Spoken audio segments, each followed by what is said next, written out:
चलिए बच्चों, सबसे पहले हम लोग ध्यान देंगे फॉर्म्स ऑफ वर्ब्स, क्रिया के रूपों का अध्ययन करेंगे। टेंस पढ़ने से पहले वर्ब्स को क्लियर कर लेते हैं। वर्ब्स जब तक क्लियर नहीं रहेंगे तब तक आपको टेंस समझ में नहीं आएगा और रटने से भी कुछ नहीं होगा। इसलिए क्रिया के रूप को, फॉर्म्स ऑफ वर्ब्स को हम समझते हैं। आप सभी जानते हैं क्रिया के कितने रूप होते हैं? बोलिए। 6 होते हैं। मुख्य रूप से क्रिया के 5 रूप होते हैं, जिसको शॉर्ट में क्या कहते हैं? V1, V2, V3, V4, V5 बोलते हैं ना जी। यहाँ ध्यान देना है, क्रिया के मुख्य रूप से 5 रूप होते हैं और छठा रूप जो होता है वो इन्फिनेटिव होता है। क्या होता है? जिसमें हम 2 + V1 वर्ब के बेस फॉर्म के पहले, वर्ब के मूल रूप के पहले, जो क्रिया का जो बेस फॉर्म होता है ना, ओरिजिनल रूप, उसके पहले 2 लगा देंगे तो इन्फिनिटिव बन जाएगा। इसके यूज को बाद में हम देखेंगे। अभी ध्यान दीजिए, वर्ब का जो पहला रूप होता है, जिसको संक्षेप में हम V1 लिखते हैं, यह बेस फॉर्म होता है। वर्ब का, किसी भी वर्ब का बेस फॉर्म कौन होता है? वर्ब का एकवा रूप होता है, जो प्रेजेंट टेंस में होता है, प्लूरल नंबर, प्रेजेंट टेंस में प्लूरल नंबर के लिए होता है। और V2 जो होता है पास्ट टेंस में होता है। किस टेंस में होता है बेटा? पास्ट टेंस के लिए होता है। और V3 क्या होता है? पास्ट पार्टिसिपल होता है। और V4 प्रेजेंट पार्टिसिपल होता है। V5 present tense third person singular number. इतना ही याद रखना है। 2 ऐसे वर्ब के फॉर्म्स है, 2 क्रिया के रूप है, जो देखो ध्यान से, V1 है और यहाँ V5 है। ये दोनों प्रेजेंट के लिए यूज होते हैं। किस टेंस के लिए बेटा? प्रेजेंट के लिए। आपको ये ध्यान रखना होता है, V1 और V5 प्रेजेंट है। ये प्लूरल नंबर के लिए होता है यूज, और ये सिंगुलर के लिए होता है। इसमें भी है कि थर्ड पर्सन का सिंगुलर, बाकी second person singular, first person singular इसमें आ जाएंगे V1 में। और थर्ड पर्सन का जो सिंगुलर होगा बाबू प्रेजेंट टेंस में, उसको लेंगे तो थर्ड पर्सन का सिंगुलर क्या होता है? ही, सी, इट, नेम आ जाए, कुछ भी आ जाए। जैसे एग्जांपल में राम हो, राधा हो ना, बॉय हो, DTC। इसके लिए यूज करते हैं V5 का। और V1 का यूज होता है I, we, you, they, boys, plural number जितने हैं। अब यहाँ पास्ट टेंस में यूज करेंगे। ये पास्ट पार्टिसिपल हो गया, ये प्रेजेंट पार्टिसिपल, ये present third person singular number. अब ध्यान देना है आपको कि वर्ब का जो बेस फॉर्म होता है बेटा, इसमें डी या ईडी जोड़ करके V2 बनाते हैं, EN जोड़ करके V3 बनाते हैं, और ING जोड़ करके, ये कुछ जिरंड कह सकते हैं इसको। ING बहुत आसान है, V1 में ING कर देंगे, ये V4 हो जाएगा। यह ध्यान रखना है। इसे राइट है तो राइट में E आया, जब भी E आए ना वर्ब के बेस फॉर्म में, मूल रूप में, तो E को हटा करके जब V4 बनाना होता है बाबू, तो यहाँ राइटिंग WRI है, ना TING, डबल नहीं करेंगे, राइटिंग। ठीक है। इससे कॉम है तो कॉम में E है तो E को हटा करके कमिंग, यह ध्यान रखना है।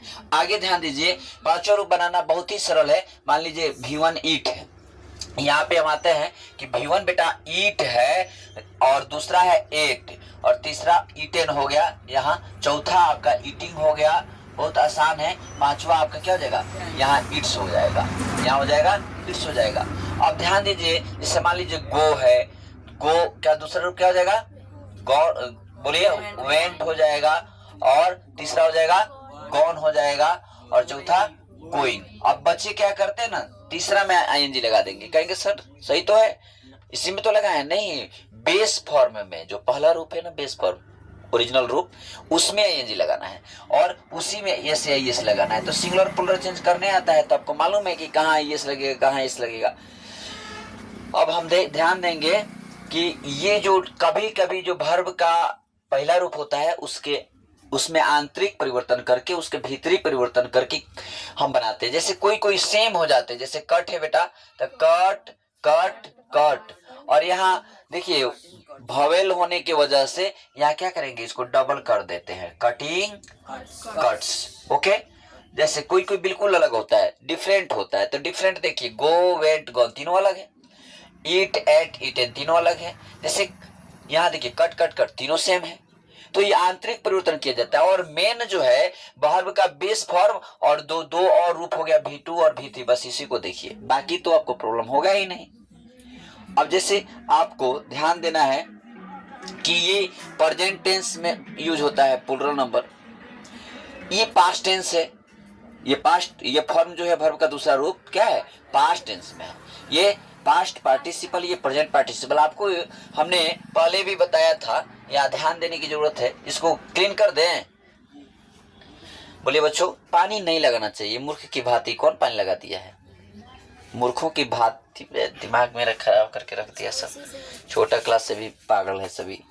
इतना पानी क्या जरूरी है लगाने के लिए? ये जब ऐसे एक बार है लगा करके कर दीजिए, मिटा दीजिए, और ये तो ऐसे हाथ से मिट जाता है।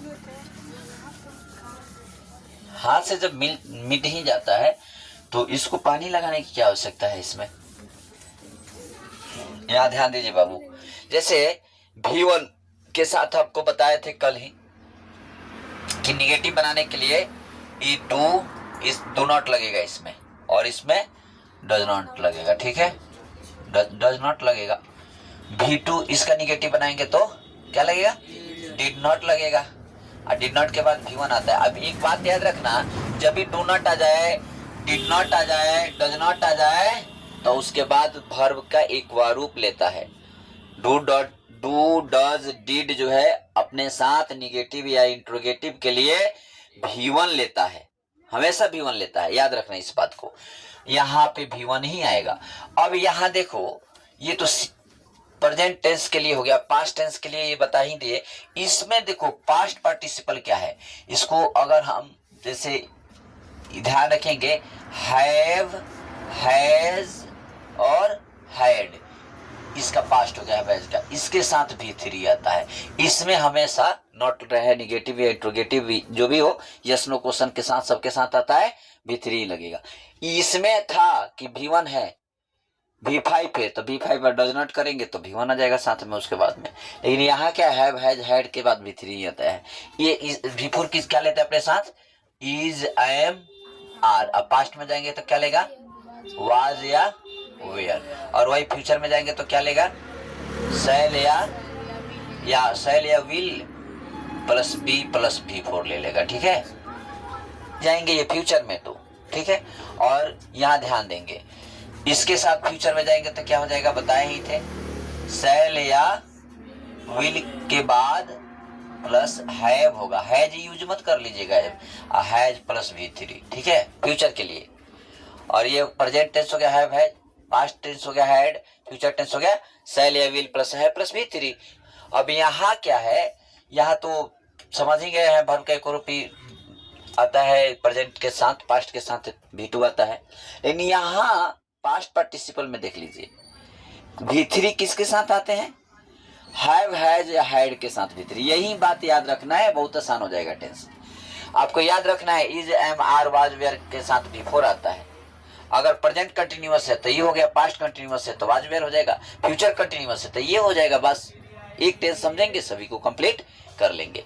अब यहाँ इसका यूज जो है V5 का, कोई पूछ दे V1 या V5 किसके साथ आता है बाबू, तो सिंपल प्रेजेंट टेंस। इसकी पहचान क्या है आप जानते ही हैं, ताहती है। वीडियो को क्लोज कर दीजिए।